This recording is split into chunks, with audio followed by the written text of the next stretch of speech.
Hey, everybody. So if you have been hanging out with us for the last couple seasons of the podcast, you probably remember us mentioning Flaututi in our past episodes. Our friend Molly Sharp, who incidentally was also a guest in season 1, started Flaututi to share her awesome duet arrangements of standard viola rep, which are great for teaching, and it has now grown into a wide-ranging catalog of one-of-a-kind resources for violists and beyond. Steph, do you remember when we played one of the duets from a holiday bundle together? Yes, it's one of my most cherished holiday memories. Aww. But actually, one of my favorites is something that all string instrumentalists would love. It's called Making Double Stops Ring, a guided exploration of just intonation. And Molly actually shared the viola version with us last year, and I am not exaggerating when I say that it completely changed the way I think about intonation. No one has ever explained it to me like this before. I think that we all realize on some level that a B in all situations is not the same, but why? Yeah. Have you ever had that classic argument in a string quartet setting when you're trying to tune a chord and maybe we're playing that B and we're being told, no, it needs to go lower. No, it needs to go higher. It needs to go here. Wouldn't it be amazing to save all those hours for our string quartet students with no debate? We just know where it's supposed to go. Everyone agrees because there's only one way. Right. You can just gift them copies of this book. Yeah, exactly. Nothing personal. Just here's a book about intonation. Well, Molly has made it easy for all of us to play in tune. So whether you play viola, violin, cello, or bass, there's a version for you. You can find this pragmatic book, viola duet arrangements of classic viola repertoire, and so much more at vlatutti.com under Marketplace, or look in this episode's show notes.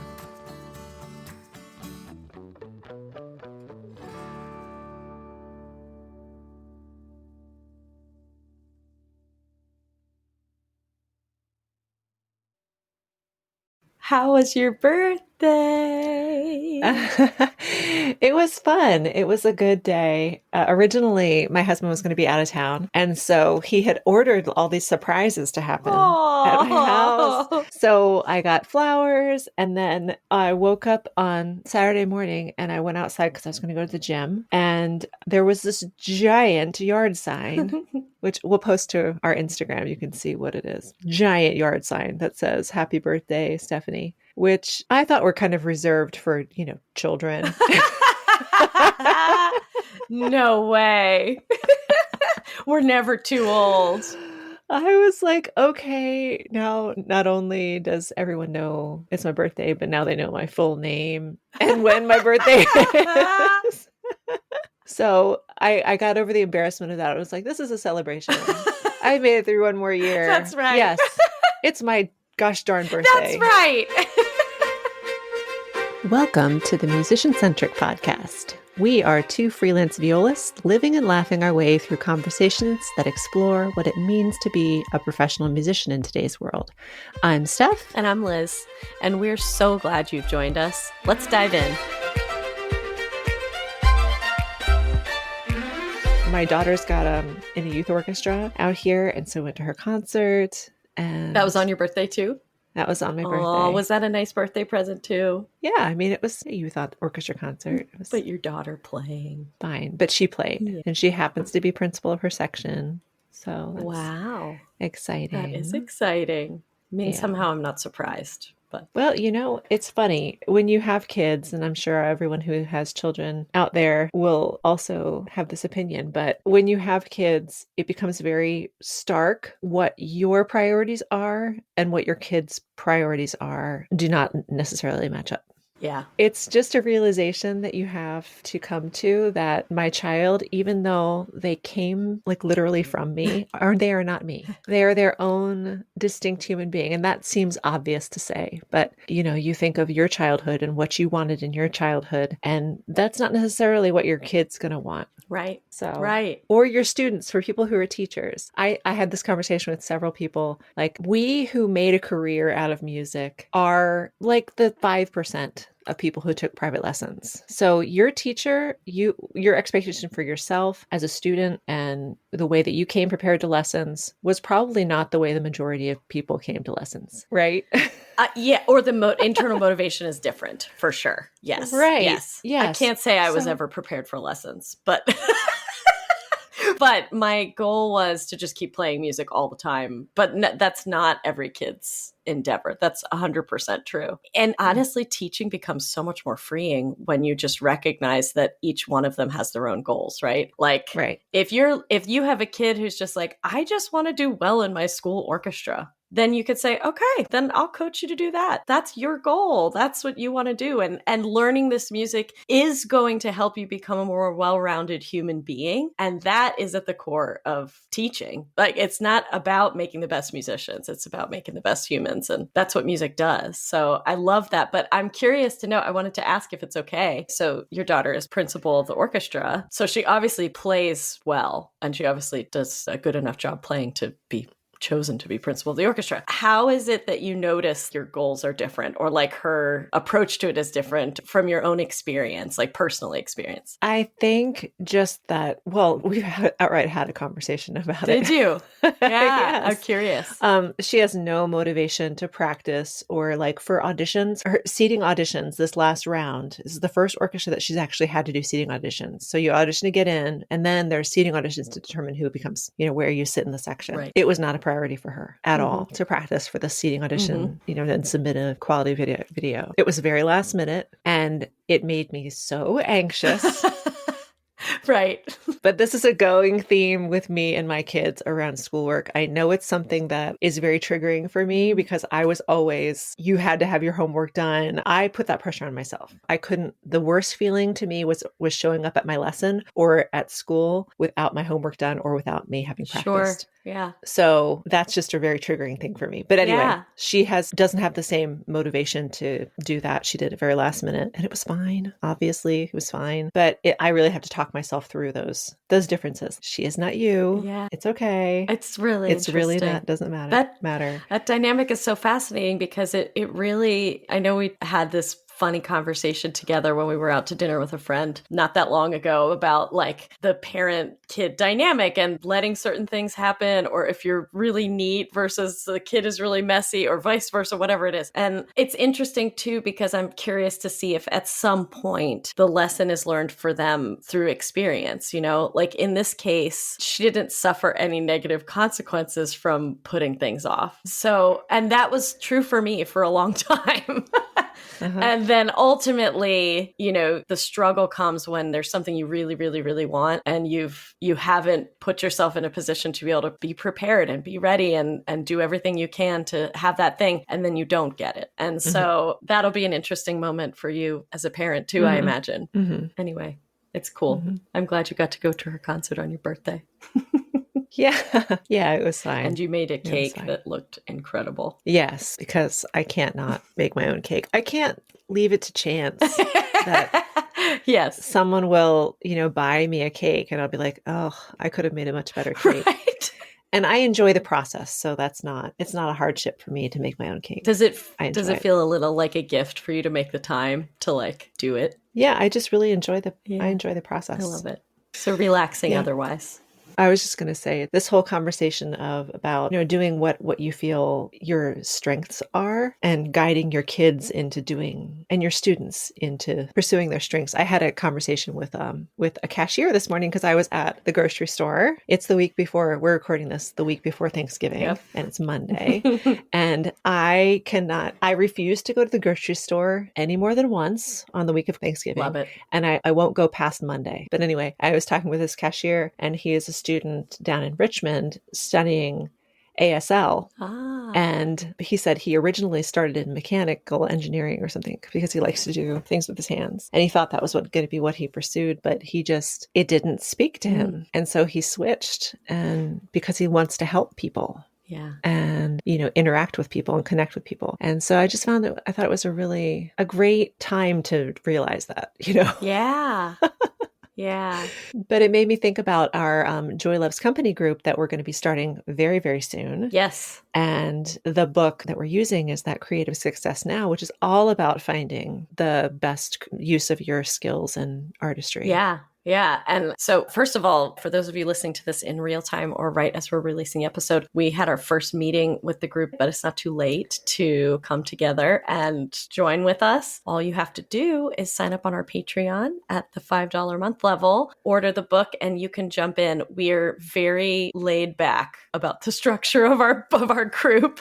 So I don't think you'd have to feel like you'd miss too much if you were jumping in, a week or two later than we start. So that's important to say. But the other thing I wanted to say was I went down this rabbit hole, and I don't know if you've done it yet, but when we talked with Astrid on the interview a few weeks back, we learned that she has these strengths tests that she uses. And she has this free one online that she really likes to recommend to her students called the High Five test. And it's really straightforward. And I sent it to a bunch of people and I was like, oh, do this.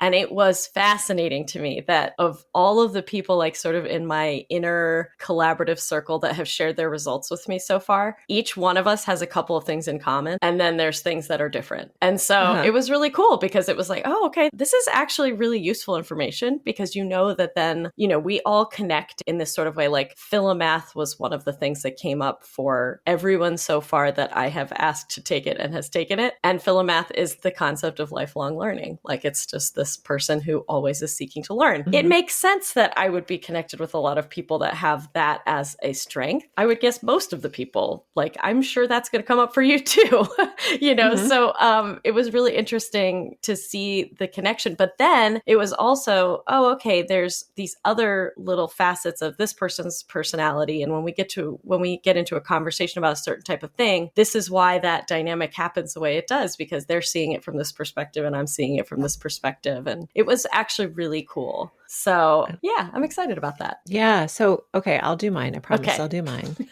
And everyone who's in the group is going to do it. But if you're not able to join us, please do the High Five test and tag us on Instagram and let us know what your strengths are. I'm really interested to know what overlaps amongst our listeners. Yeah, they're totally baiting me too because they give you the 5 for free and they describe them. But then there's like a whole comprehensive thing that goes into all the rest of the strengths and it labels them out for you, orders them. And I'm like, man, do I just pay like the $20 or whatever to find out the whole thing? I kind of want to. Stay strong.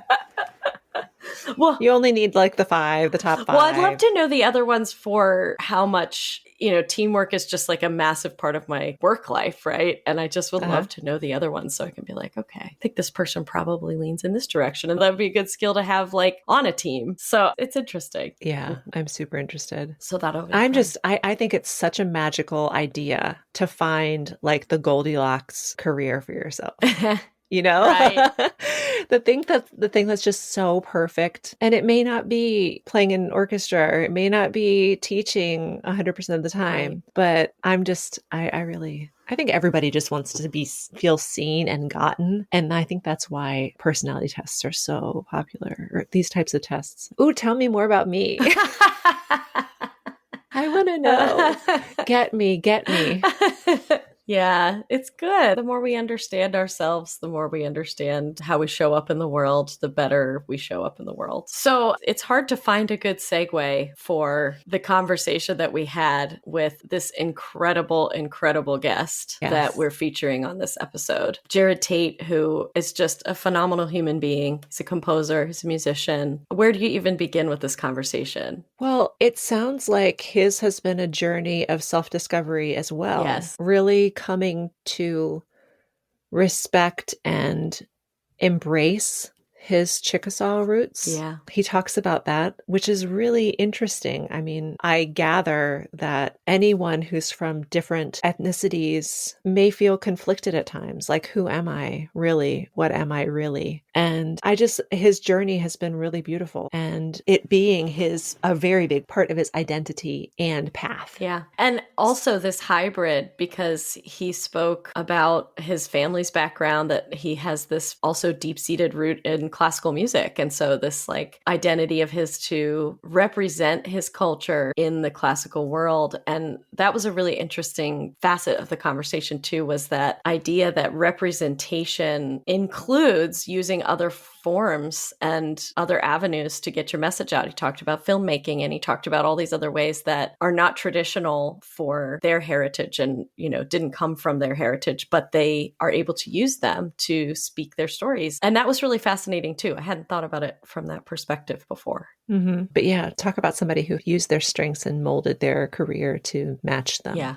I really felt like, I said this to you and I said this to other people, I felt when we were in that conversation that he spoke so much wisdom. He had so many insights. It was almost just like trying to grab one and be like, okay, let's talk about that for a second. Like it was amazing. And I know everyone who listens is going to feel the same way. Also, there was something that really stuck with me and has continued to stick with me, is this idea that, because I think it's fair to say that, we're talking a little bit about our individual experiences of, identity and understanding more about ourselves, how we show up in the world, self-love, self-compassion, all that stuff. I think we're in a real difficult period of transition, not just as individuals, but as a culture in general. And we've been this way for a long time now. It's been, years of identity struggle as humanity. And it was just really interesting to hear him speak very, just peacefully about this idea that this is not the first time that humanity has faced these moments of real crisis of identity and real challenges. And I think the idea that we have all of our, ancestors behind us having gone through arguably worse puts things into perspective sometimes. It can be a source of comfort in a way. Yeah. And just recognizing that, as we head into 2024, and who knows, every year there's all these funny memes that pop up in the new year that's like, we thought last year was the worst year. Maybe 2024, maybe you'll be kinder. I don't know. We'll see. One can hope. But we are, very gratefully wrapping up our 2023 interviews with this conversation with Jerod and taking a little break for the holiday season. On those, we're going to have some Mozarts for you. But then we'll be back in the new year with a whole bunch of other great conversations. And we hope you'll stick with us. And as always, share it with a friend if you love it. We have some sticker ambassadors. If you want to be a sticker ambassador, let us know. Yay. Yes. We will send you stickers so you can proselytize on our behalf. More stickers out there, the better, right? Yes. But in the meantime, enjoy this conversation with Jerod Tate. Located in a historic mansion in Tacoma Park, Maryland, you might get the impression that the team at Potter Violins are as formal as the breathtaking building that they work in. But when you go inside, instead you'll find the most relatable, skilled, and friendly staff. Yes, the people at Potter's are what really make it a special place. I love visiting because I know that whoever I work with is not going to make me feel like I'm crazy or just being picky. They're kind of like your favorite bartender. They're great listeners who give you what you need without judgment. Yes, their technicians are not only super talented, creative, and resourceful, they take the time to collaborate with you so that the process of getting your instrument at its best really feels like a partnership. So if you're in the area, definitely stop by and introduce yourself to Chris, Rob, Kimberly, Derek, Jim, Melissa, and the whole team, or visit potterviolins.com to find what you need online. It's so fitting then that their shop is in this beautiful old house because the staff at Potter's really makes it feel like home. Today's guest, Jerod Tate, is a classical composer, citizen of the Chickasaw Nation in Oklahoma, and is dedicated to the development of American Indian classical composition. The Washington Post selected him as one of their 22 for 22 composers and performers to watch this year, and raved about his rare ability to effectively infuse classical music with American Indian nationalism. Jerod was appointed a 2022 Chickasaw Hall of Fame inductee, a 2021 Cultural Ambassador for the U.S. Department of State, and is a governor-appointed Creativity Ambassador for the state of Oklahoma. And he's an Emmy winner, too, for his work on the educational documentary, The Science of Composing. And his music was featured on the HBO series Westworld. So not only is he a sought-after composer, but I read that you did a stint with the Broadway tours of Les Mis and Miss Saigon. So you know what it's like to be a freelancer in this world, too. So you've done it all. We're so glad that you've made time to chat with us. It is my honor to welcome you to the Musician Centric podcast. Welcome. So glad to have you. Absolutely. Hachin Chukmata, Chickasaw Nompa Okana, Sohol Shafoet, Jerod Impichchaachaaha Tate. Chickasaw Saya, Impichchaachaaha Choka Michashawa Iksa, Ishtaon Chololili, Talo Ikbili, Hashlaka Sayopa, Chukmashki, Yakoke. Hi, everyone. My name is Jerod Impichchaachaaha Tate, and I am a citizen of the Chickasaw Nation in Oklahoma, and I am a professional classical composer. And I'm very, very honored to be on this podcast. Thanks for inviting me. That was lovely. Yeah, thank you so much. You bet. So we're both familiar with your work. I've performed your string quartet. We're actually going to go see someone perform your string quartet amongst other things tomorrow night. We're very excited. I was just messaging with Ellen, and she said that you guys are like proudly donning the So Hot Right Now t-shirts in your household.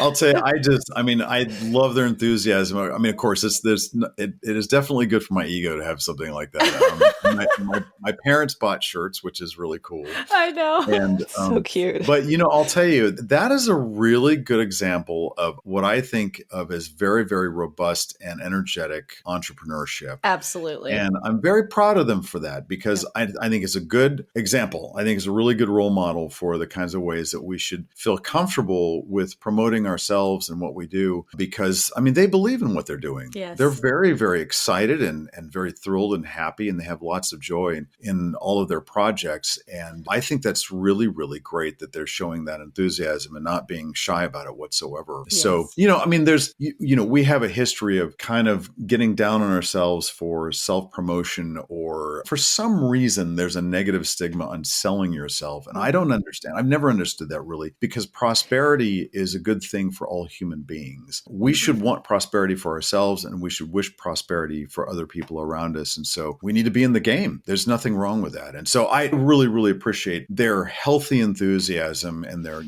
Gen Zers, basically. I'm not sure they're even millennials. And so I'm just really grateful for that type of energy. And I'm very, very supportive of that. Yeah. I think they'll appreciate you calling them Gen Zers. I think they're a sure. little older than that. Everybody looks like a Gen Zer to me. Yeah. No, it's really true. And I think, maybe this is something that has come out. Steph and I talk about this too. It's been sort of a positive byproduct of social media. We talk a lot about the negative byproducts of social media, but this positive concept that's like, you get to see all of these other people out there expressing themselves, whatever that looks like. And it somehow translates into permission slip for somebody else to say, okay, maybe I could just say the thing I want to say, and it's not a big deal. Or I have something I want to share. And we'll just mention Rosette is the name of the group, but they're great with that. They have really done a good job of creating this unique platform for sharing great music. And it was just so exciting to see that this full concert of your music is going to be performed, and Steph and I are going to be in town so we can see it tomorrow. So it's great. I'm very fortunate. I'm very flattered by this. I'm very grateful for all of that. It's really cool. Very cool. Yeah.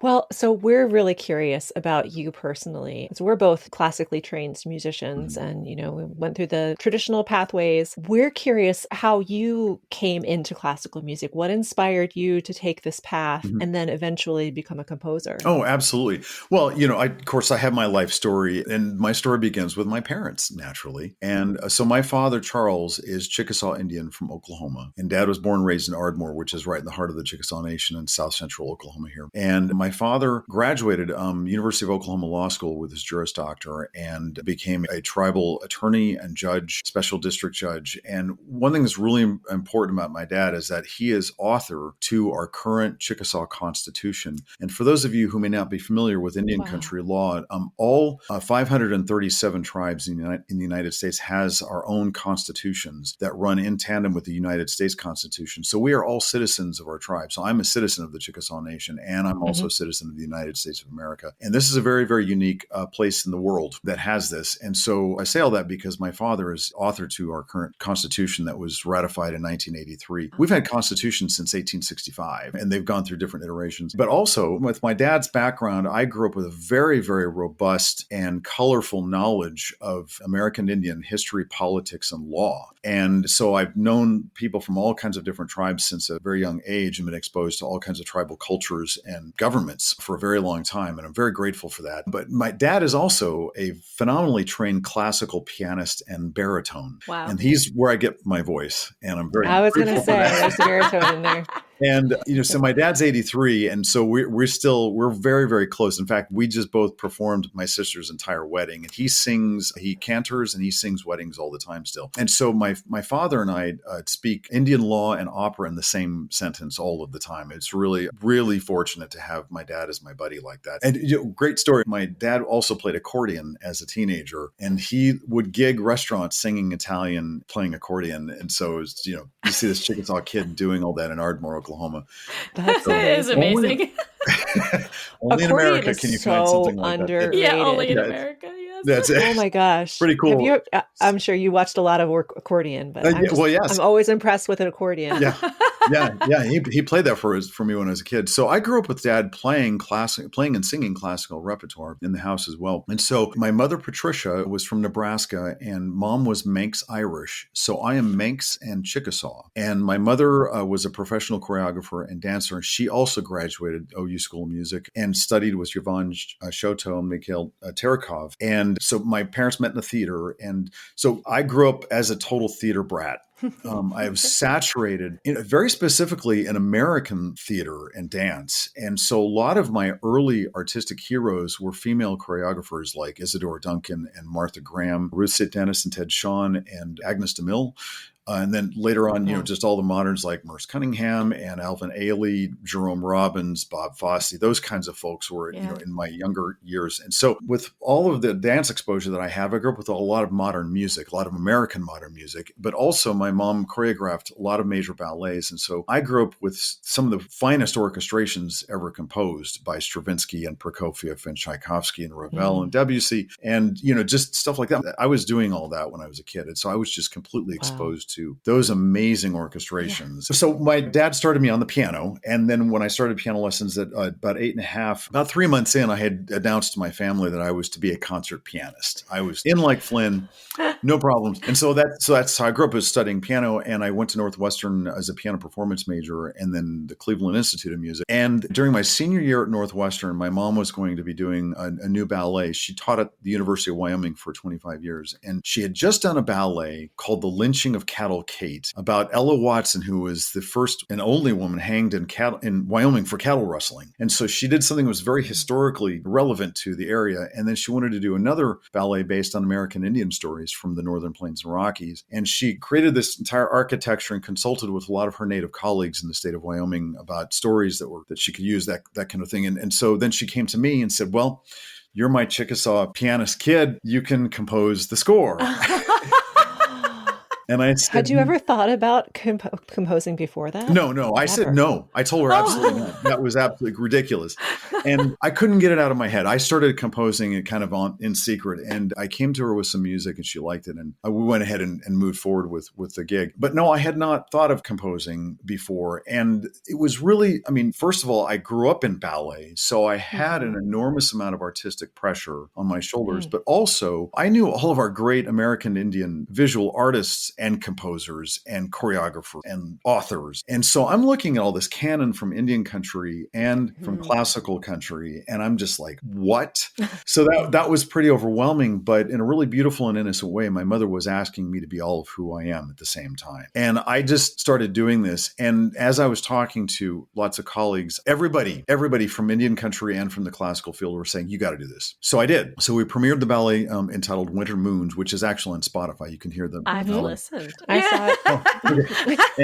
And the video with my mom's choreography is up on my YouTube channel with the Colorado Ballet performing. And Check it out. so Rodney Grant, the narrator of Winter Moons, he's an Omaha guy, and he was one of the famous actors from Dances with Wolves. He played that character, Wind in His Hair, who had hair down to his ankles. Oh, yeah. He was like gorgeous. And so he came in to do the narration. It was right after that movie had come out. And so he was just on me, like just hammering me. You've got to do this. You've got to be a native classical composer. This is important, blah, blah. And so I was like, all right. So he was just really, really super passionate. So Rodney Grant, I'm really grateful for him to be in my life. We're still friends and he's just wonderful. And he's really responsible for that. So when I finished the ballet, I had left school to come and premiere the ballet with Mom. And then I went back and I added composition to my degree at the Cleveland Institute. And that's when I had announced to my family that I was to be a Chickasaw classical composer. It's so interesting. There's a couple things I was thinking about. One is, we all know that Brahms famously couldn't get his head around the idea of composing something better than Beethoven. And it weighed him down so much that he didn't compose a symphony until he was old, right? Like he waited a very, very long time, and he was just so overcome by the weight of that. But I've never thought about the fact that every composer must have some element of experience that's like, wait, I'm going to try to do this thing that all of these other people have done, that there's a weight there, and the freedom that you received just from somebody saying, no, but it's your voice I'm interested in hearing. Don't worry about the rest of that. I mean, all of that informs us, but really, how do we create anything new if we don't just rely on the fact that our voice is its own unique entity? I totally agree. And, every artist feels this in every field. You feel this way when you're a parent. It's like, how do I do this? Everybody's done it's the same thing with anybody who's growing in their lives and trying to achieve anything. There's people that come before us that create a standard. And so we have all kinds of challenges and choices about how we embrace those standards and how we do make our own voice through all of that. Because,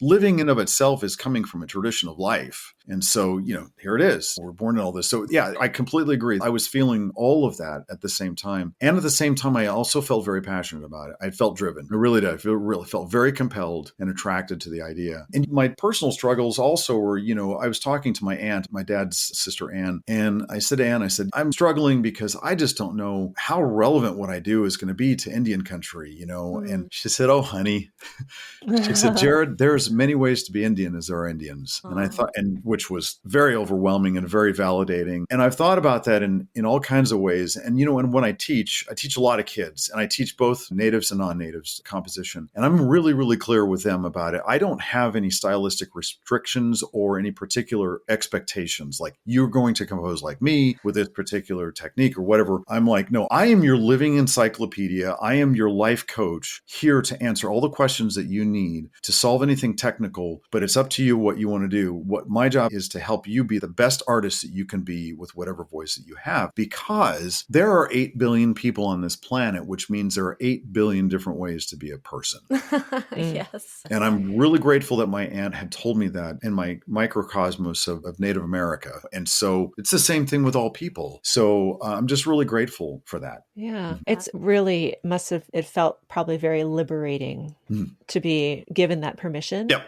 Yep. On some level, however, you are one of a very small subset of composers who focus in on this one area. Do you ever feel like the representative? No. I did feel a little bit alone for a while. So for instance, when I started out, the only composers that I was aware of was Dennison Wheelock, who was Oneida, and he was the original composition and music teacher at the Carlisle Indian School in Pennsylvania. In fact, his first orchestral work, actually his only orchestral work, his Aboriginal Suite, was played in Paris and then in Carnegie Hall in 1901. And he was responsible for educating lots of American Indians in the band world. And there's a whole tradition of band in Indian country that lots of people don't know about, but there's been a lot of American Indian instrumentalists through boarding schools and different schools. Like, there are a lot of band players, all kinds of Americans have played instruments.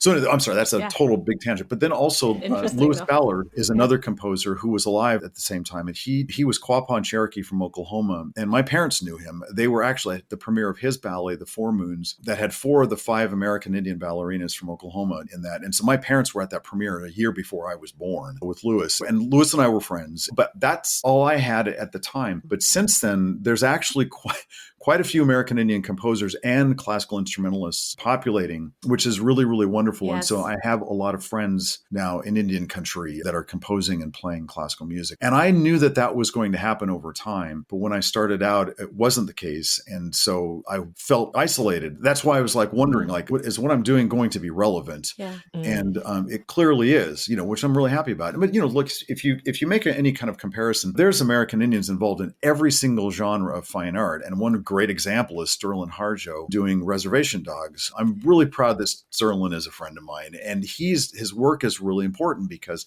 he's showing everybody a modern American Indian expressing their identity through a medium that is not aboriginal to anywhere in the world. That is a brand new art form to all people and all cultures. Well, brand new, relatively new. It's 100 years old, but that's not aboriginal to anybody's culture. And so he's a really great example of being modern and connected to your heritage at the exact same time. So another really good example is another friend of mine, Joy Harjo, and she is our third-time poet laureate for the United States of America. And she expresses her unique identity as a Muskogee. She's also Muskogee from Tulsa. And she is using materials that, again, are not aboriginal to our culture. First of all, she's writing the language down, which is relatively new. Mm-hmm. It's in books and it's in the English language. And so other American Indians are reading her work in English. I mean, this is all mediums that are not original to our cultures. And so yet we've embraced those as modern tools like everybody else has around the world. And of course, we've got American Indian choreographers and sculptors and painters. I mean, look, here's all that, you know, and so, I mean, it's everywhere. And so when we've been involved for quite some time. And so I'm very, very happy to be a part of this. And classical music is no different. I'm using orchestral instruments the same way that Brent Greenwood is using acrylics and a canvas. Those are materials that we didn't have originally. And of course, you know, Jean Quick-to-See, she's a Salish artist who uses all kinds of multimedia and stuff. And she uses stuff that's print from her Chartist News newspaper from her tribe. You know, this is all really modern stuff that people are doing all the time. And also, one thing that's really cool is the incredible explosion of American Indian fashion. Oh my gosh, this is fantastic. So another really good friend of mine is Margaret Wheeler, and she's a Chickasaw textile designer. And she's like a total mentor to a lot of the young fashion designers. These are total Gen Zers. And some of them we're crossing into Gen Alpha actually very soon here in all this artistic expression. But the fashion that's coming out of Indian country right now is stunning. Cool. It's so great. And I'll tell you, during the pandemic, Instagram blew up with visual art. I bought a lot more American Indian art than I'd ever in the past. And I have so many colleagues who were able to embrace that as a medium of income, you know, and so there's so much American Indian visual art now on Instagram. It's just really, really terrific. I love this so much. It's a really good reminder that no matter where you come from or what the history is, there's this whole world of expression available for you to do the thing you want to do. I was curious too. You mentioned having people early on who were really encouraging you following this path. And you also mentioned that you had this really innate drive, like that you just felt passionate about it and it happened and it was exciting. And maybe those two things together kind of like gave you the impetus to go for it. When it comes to your compositions, when it comes to your process, what's that like? I mean, is there research that goes into it? You've mentioned to us like there are times of day that you like to compose. What is the experience like? Well, it's a very holistic experience. And so all of those things that you were talking about are all present in what I do. And so as far as I know, every artist that I'm aware of has all facets of what they do. And that is there's lots of research, personal research, external research that we need to do. And then also, you know, inward exploration of what we're hearing, of what we're feeling, all kinds of things, and lots of personal decisions about what it is that we want to express, what's important to us as an individual. And so that all those larger things drive the details. You know, it's like parenting. It's like, you know, you've got your child and you're like, boy, this is awesome. Oh gosh, what do I do? Well, okay. And it's the same thing. And so like when I'm creating new work, I'm like, okay, yeah, I really want to do this. What do I do? All right, now. And then it's like instantly, okay, I've got these lists of things. Okay, I want to achieve this. So that means I'm going to have to do this. I want to achieve this. This means I have to do this. And so there's all kinds of logistics that go into creating anything. I mean, it's like, if you look at civil engineering, well, you know, somebody starts out with a passion to be like, you know, I really want to create this environment in our town this, even if it's like highway construction, it's like they want a certain flow to help people do this. This is going to be a better thing. This can be safer.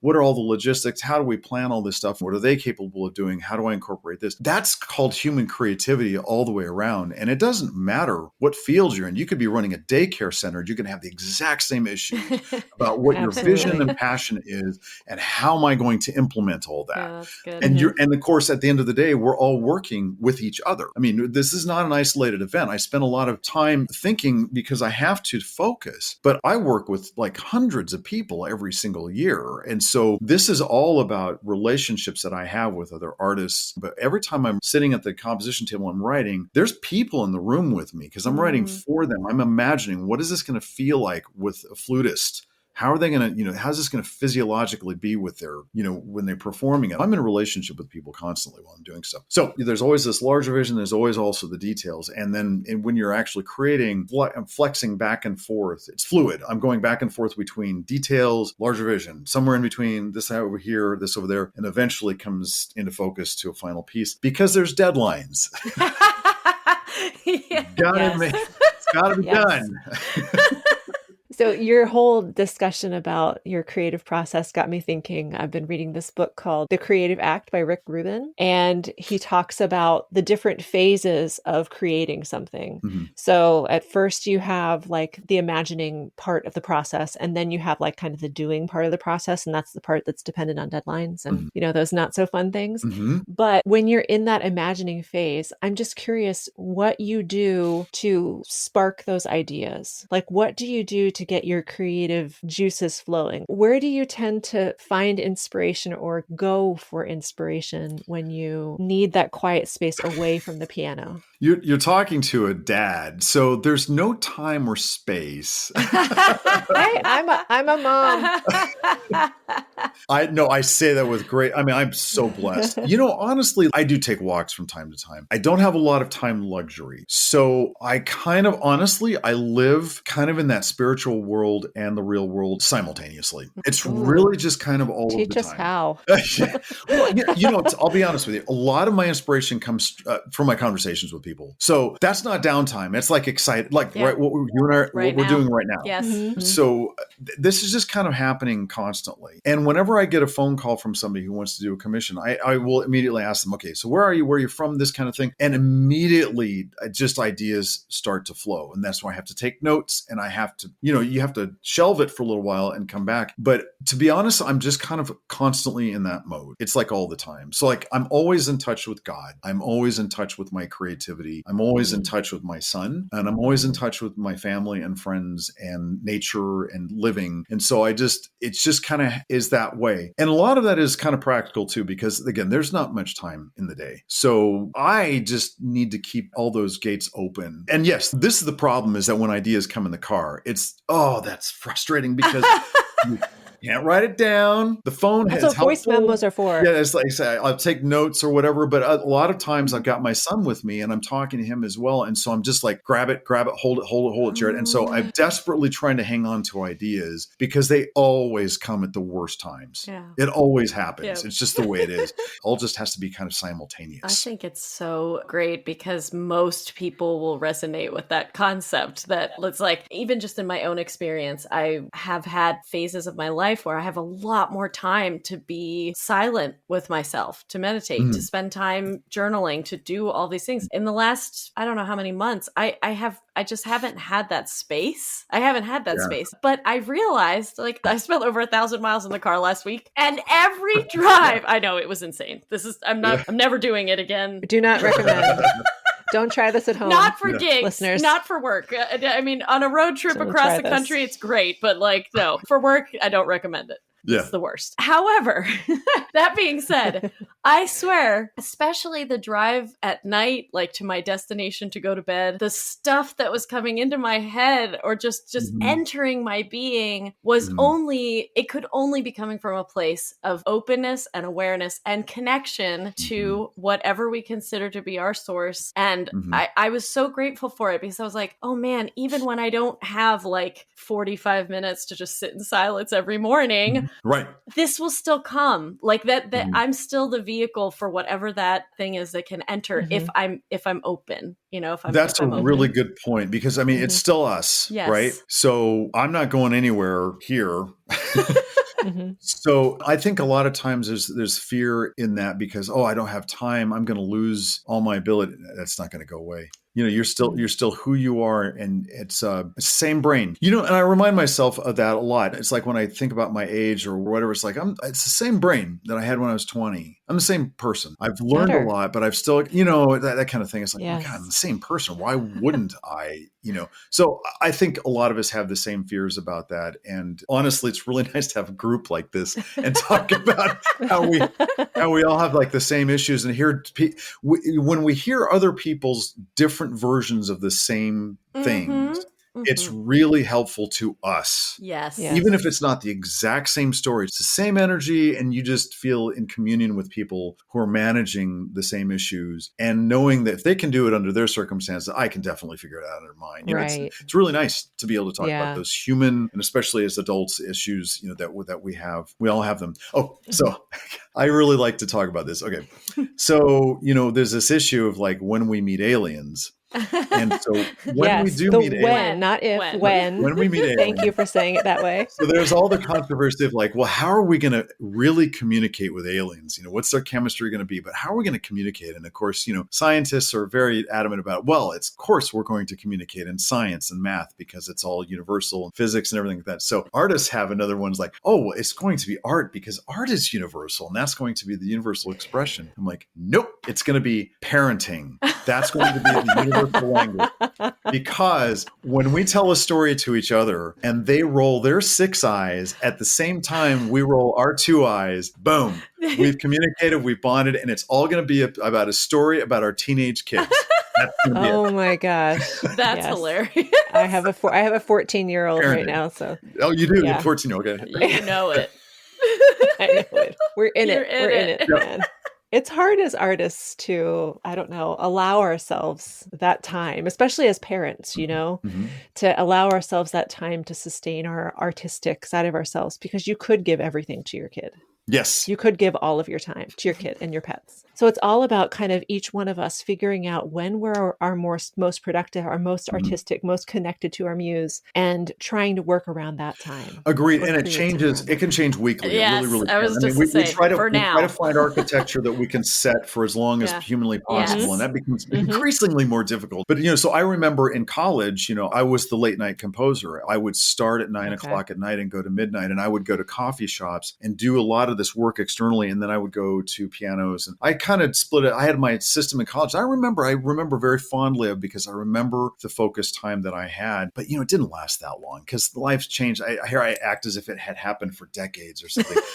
Now what I do is I get up 3:30 or 4 in the morning, depending on the day. Well, and like I said, early. I would get a couple of hours in, and I can shower, and then I wake my son up at 6:30 for his school. And I know by the time I get back, I will then grab another couple of hours. And if I can get 4 hours of composing in a day, that's pretty darn good. And if I can get more, that's great. But then, of course, there's just so much business to do and things to take care of, and got to grocery shop and look for things and fill out forms for my son for school. I mean, there's lots of real stuff. But when I can get stuff done by 9 or 10 in the morning, oh my gosh, I feel really, really good. That's the time when all pistons are firing really, really nicely. I love the fall because the sun doesn't even come up till after he's awake. And so I feel like, I've just conquered the whole day because the sun hasn't come up yet. I have the whole day So left. I fake myself out like that. So I like that. I don't like the summer because it comes up at 4 in the morning. I'm like, no, stop it. Go back down. I got stuff to do. Do you ever have moments or days where it isn't coming? Oh, yeah. Yeah. What do you do? Oh, absolutely. So what I do is I let myself off the hook immediately. It's like, just stop it. Get something else done. Just go, go, go, go. Because I remember talking to a friend of mine and I said, procrastinating means that you are metabolizing. You're processing.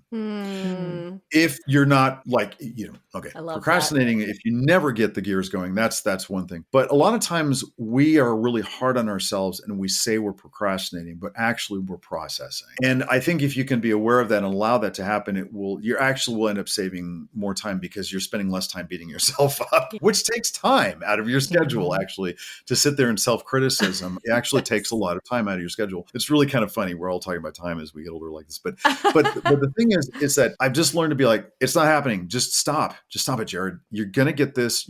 Obviously you got to take care of these other things for the mental space. So I just allow myself to do that. And sometimes it doesn't feel like there's time to do that, but I mean, what can you do? Yes, I appreciate that so much. You know, if I run into like a real serious problem with time, then what I do is I communicate with other people that it affects. So I'm just like, I just got to do it. And I'll tell you, I'm finding this out later in life that the more I do that, the more empathy I get.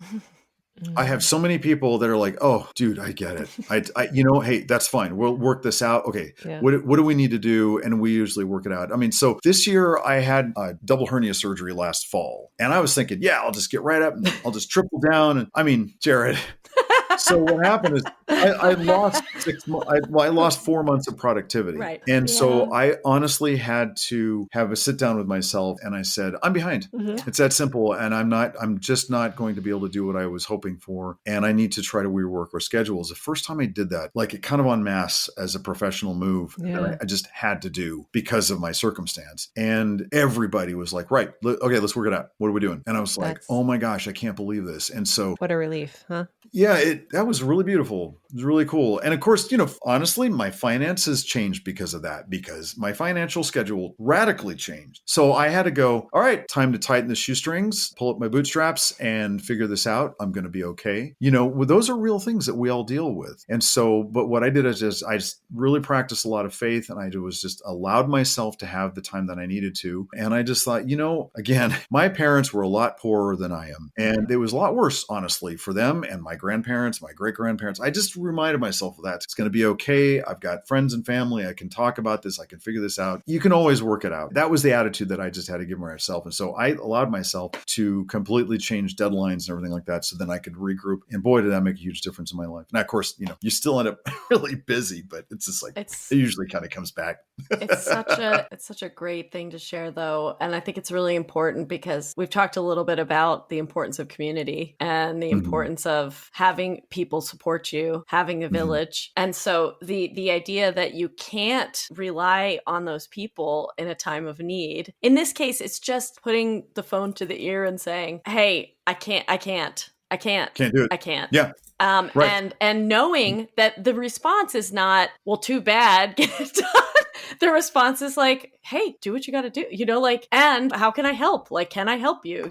I mean, that is such a huge, important thing to help us through those moments to get us to the other side where we have the ability to make the space for it and the resources and everything. It's resonating with me very deeply in my own life. Yeah. And I just feel like it's so important to have both of those pieces. We can't be we can't be 100% self-reliant. And if we're in a vacuum and we're struggling, there's another direction that goes, right? So yeah. I totally agree. It's also what I do for anybody who called me. I mean, my gosh, if somebody calls me and says, Jerod, I just want to I mean, it's happened all the time. It's like, when I really think about it, when I reflect on it, when I've gotten those phone calls, I'm like, oh my gosh, hey, let's take a moment and breathe. And we're going to figure this out. And what can I do? Yeah, that's been the response. And so I've learned some really, really neat current life lessons because of that I will absolutely lean into in the future. And then some lessons I can teach my son. Hey, listen, when there's troubles, you talk to me and you talk to anybody you need to, because people are on our side. It's like we are in community. We really, really are. And a lot of times we forget that because we're hard on ourselves. We have lots of expectations of ourselves. But when we just lean into that, most people come through. Most people do. It's the majority. Really, really is. I'll tell you a story. When the pandemic hit, this was something that had occurred to me that was really important. I was in touch with a lot of orchestral musicians, and one really, really good friend of mine who's in a particular orchestra, I was talking a lot, and they were like, I was like, well, how's it going? And they were like, because our adjustments had happened within 3 days. So I remember on Thursday, I'd heard that school went to a half day. The very next day, we got an announcement school was not meeting, and then on Saturday, we got the announcement the school was closed indefinitely. So I became a full-time homeschooler, and I was in the middle of all these scheduled performances and commissions and everything. And the immediate response was to get on emails and say, your invoices are still due. I mean, it was panic mode. And so I was talking to my colleague, and they were like, yeah, it's bad. And I was like, what's going on at the library? And just tell me what's going on with the orchestra. Emergency meetings like crazy. What are we going to do? And the first thing they were talking about was all their invoices that were pending for electricity in the building all the way to commissions and rentals. Yeah. And I was just like, okay, this is, and because I kept going to the computer to collect, I just couldn't do it. I'm like, And so I just thought, I know what I'm going to do. So I emailed everybody and I said, you're off the hook. I did it preemptively so that they didn't have to contact me. I was on it. I was like, I want to let you know that this is not on your table anymore. Program me in a year, please. Just keep the music, whatever we need to do. Let's figure something else out. But I just want to let you know right now that this is not on your table anymore. Like I'm out of it. And I got online to my own account and I was like, all right, you got 4 months to live. I get 4 months of money to live on. Okay. So now what are you going to do? First of all, I let everybody else, I voluntarily was like, lost all my money. That's not great. And so, but the thing is though, is that we're all looking for the same $5 bills. I mean, so what good was it going to do for me to go, oh, you still owe me this money and you're a big institution and you can afford it. But no, that's not the case at all. They're still paying payroll to orchestral musicians who are now all terrified because they don't know. I don't know how much somebody has only a day left in their account. Some people have a week. I was so fortunate to have 4 months of bills in my account that I could rely on because then I was like, all right, done. And then that's when I actually gave all my music away for free because I was like, if I get 5 performances this year, I can collect some BMI royalties. I'll have something. It'll be more than I ever thought I could have. So I was just like, forget it. I just dropped the whole bag. I was like, this is not going to work. And nobody in my community can afford this. Nobody can afford this. And so the last thing I'm going to do is step on everybody else's neck. It just didn't make any sense, And so then all the Zooms kicked up and there's a lot of life coaching going on with each other about how are we doing this? It was really, really, really beautiful actually. So, but I just said to myself, I was like, I'm going to do this one day at a time. I'm going to sit down and I'm going to solve one problem a day. And by the end of 30 days, I will have 30 problems solved and 3 months of income still. I was just like looking at all this,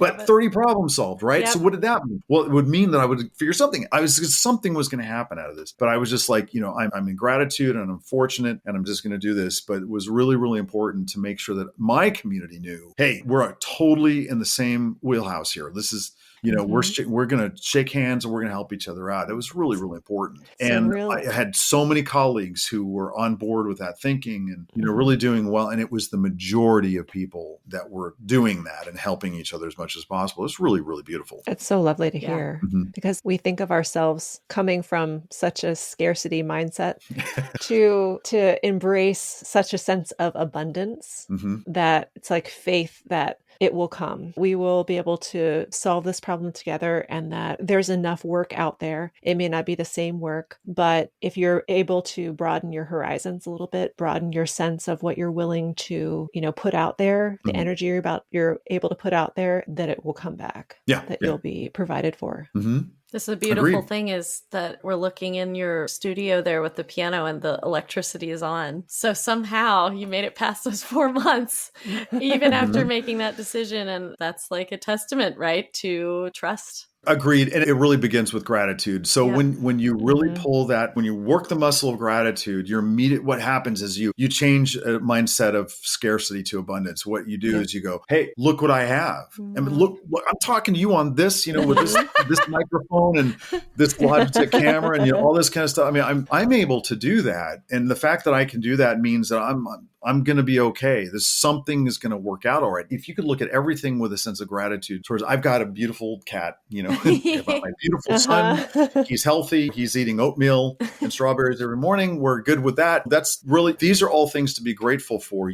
I'm not a person in Libya whose spouse has been killed in a war and I'm sick and my children have the flu. That's a very, very different story with no assistance whatsoever. That's a real thing in the world, right? While we are sitting here in privilege, online and everything. And so just having that lens of gratitude is really, really critical. And it also allows you to move ahead a lot quicker. It actually saves time. It really, really does. Yeah, for sure.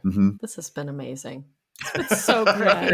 It's been so nothing fun. Nothing to do with music, but No, it's everything to do with music. That's the world that we live in. Yeah, that's exactly right. I don't know. It's just refreshing to hear the perspectives for anybody who's working towards some creative endeavor, just the level of trust and the making it work. I mean, there's just so much here that's been so great. What's coming up for you, Jerod? Are there any big projects you're working through right now? Any new premieres coming up? Yes. Tell us everything. I am Tell us all very, about very this. blessed and very overwhelmed. I'm managing prosperity right now, and I'm very grateful for that. So I will admit I'm very, very tired, and I'm also very fortunate, So I'm finishing up my piano and flute duo right now, and I'm immediately going into a commission for City Music Cleveland that I have to compose very quickly and efficiently for soprano and orchestra, and I will conduct that concert. And then shortly after that, I've got in the meantime, I've got some great performances in New York City with Cantori, New York, and I've also Lincoln Center performance, and then like Turtle Island String Quartet is touring one of my pieces right now. Cool. And my son is coming out with me he just performed with me when I conducted the Akron Symphony, and he's performing with me when I play in Carnegie Hall in March. That'll be cool. And the New York City Philharmonic is playing one of my works just before Carnegie Hall, which is really great. So I'll be going out to there. So I've got residencies that I'm flying out to. And then also I've got a couple of commissions from the Dover String Quartet. And I'm premiering my new opera next October, which fortunately is finished. But that's going to premiere here in Oklahoma City with Canterbury Singers and Canterbury Voices and Oklahoma City Philharmonic. It's a 2-hour opera it'll be a concert opera sung entirely in the Chickasaw language. And we have 4 American Indian opera singers that are playing 4 of the leads. There's many leads actually in this. And so Caitlin Morton is our Cherokee soprano who's the lead. She's a mezzo. We have Kirsten Kunkel, who's a Muskogee Spinto soprano, who plays the grandmother. Mark Billy, who's Choctaw baritone, plays her father. And then Grant Youngblood is a baritone, Lumbee baritone, who's playing the river that she speaks to at the very end of the first act. And so this is a story about Loxie, which means turtle. And this is about a girl in our past named Loxie. It's a hero story. It's like a combination between a hero's journey and an ugly duckling story, where she starts out young and very insecure about her abilities and everything, and turns out to be the person who entirely transforms our culture. And so it's beautiful. It's a really, really great story. And it's a perfect 2-act opera story. And I'm really grateful that I got to compose this. And so that's premiering next October here in Oklahoma City in our language. And I'm really happy about that. Wonderful. Really grateful. Immediately after that, I'll be premiering a work with the Oklahoma City Philharmonic that will be actually in 6 different native languages, sung with the chorus and soloists. I'm calling that my American Indian Symphony, because it's covering many regions of Indian country here in North America. And then so my son Hiloha just turned 10 years old, and his name, Hiloha, means thunder in the Chickasaw language. And he is quite a kid. First of all, his favorite sport is our traditional stickball sport. The Chickasaws play stickball, which is actually the origins of that's where lacrosse came from. Hiloha is an incredible horn player and ballet dancer. And he started horn and ballet 4.5 years ago. Wow. So when he was just 5 years old, he came to me and said he wanted to play an instrument. And I was like, great, you're talking to the right guy. You want to start on piano? He said, nope. And I said, what do you want to play? Horn. Okay. Wow. Just he knew. Yeah. He was not 6, and he said that. So we had this problem because horns are. I was just gonna say, do they make a horn the size for a 5.5-year-old? French horn? Is that what we're talking about? Called, parent figuring this so I found pocket horns that you could buy in China for $250 a piece. They're just B-flat trumpets. So they didn't work. And so then I found 3/4 size single F horns that were made in Dallas. And so I didn't realize this after I was a brass player in high school, but they don't make many single Fs anymore. They were really common when I was a kid. So I found a 3/4 size single F, and that was pretty big on him now. But now he plays on a professional double horn now. But he's been studying horn for 4.5 years, and he's in the Oklahoma Youth Orchestra's program here in Oklahoma City. And he also had just started ballet just that summer, and he studies with the Oklahoma City Ballet here. And he's finally got the role of Fritz in Nutcracker this year. So he's been doing Nutcracker in the ballets for a number of years now. So he's really, really excited about that. But he's very good at both of them, and he's just doing really, really well. So I am a very, very proud and busy dad. Aww. And I'm really, really proud of my son. I'd say my first job is being his personal manager.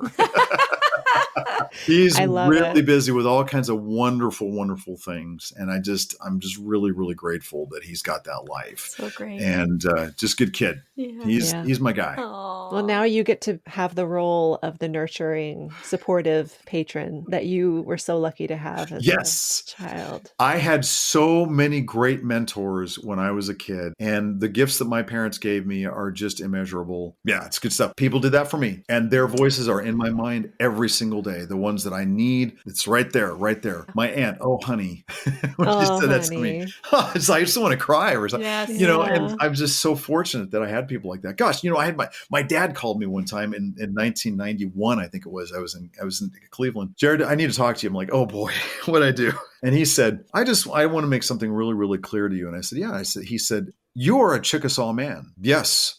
Thank you, Dad. What's going on? He said, well, I just heard this interview about somebody who said that they're part or whatever, this kind of thing. And this is an issue that lots of people have who are of mixed heritage, that kind of thing. And he said, look, I just want to make sure that you are really, really clear that you are not the son of a Chickasaw father. You are a Chickasaw man. And I said, thank you. I've never forgotten that he said that. Yeah. And this is really important to me. And it's far beyond skin color or percentage or anything like that. It has to do with his belief in me, his spirit, my spiritual connection. And I mean, my father believes in me. And so both my parents believed in me very, very deeply. And so I think about these things, these statements that people make for us from time to time. They're really, really important that we need those as our ropes, sometimes when we're really struggling. And so I think about that with the kids that I teach, my own son, I want to make sure I'm saying things that they understand. It's really important as a teacher that the kids know that you love them. They know it. Boy, they know it. And they will never, ever forget it. Their hearts always remember that. It's really critical that we are always giving that. If we don't say it with words, we're showing it in our actions and our looks and the time and the care and the way we're interacting. It's clear that we're showing them that we care very deeply about them. And that just comes in our attitude and our spirit and how, we are with them. So that's really important stuff. Yeah. Well, it's clear that that's the way that you live your life. Mm-hmm. It's very moving. Yeah. Yeah. Thank you so much, Jerod, for joining us today. This has been so wonderful. It's been amazing. Just stay here and talk all day. I know. Tell us all the stories. I know. I could go on for a long time. My son will attest to that. He'd be like, oh boy, here we go. Oh boy, here it comes. Here it goes. Are you the dad that stays in the parking lot forever talking to the other people while your son's like, yep. Dad? If I had a daughter, I'd be one of the Swiftie dads. Absolutely. I love it. Amazing. If Hiloha wanted to go to one of those parking lot concerts, I'd be right there. Yeah. They're having them in the theaters. Yeah. My younger daughter went. Everywhere. I'd be there, right there. Maybe a Swiftie dad. Talking to all the other dads. So good. It's amazing. Yes. Jerod, the wannabe Swiftie dad. Yeah. That's the title of this episode. That is literally the best sign off we've ever had. Thank you so much for listening today. If you loved this episode, consider writing us a 5-star review on Apple Podcasts, Amazon Music, Spotify, or wherever you listen. Thanks also to our season sponsor, Potter Violins. If you'd like to support the podcast and get access to bonus content, consider joining our Patreon community. You can buy all your musician-centric merch, including shirts, water bottles, koozies, and a variety of other fun items. Our theme music was written and produced by JP Wogeman and is performed by Steph and myself. Our episodes are produced by Liz O'Hara and edited by Emily MacMahon. Thanks again for listening. Let's talk soon.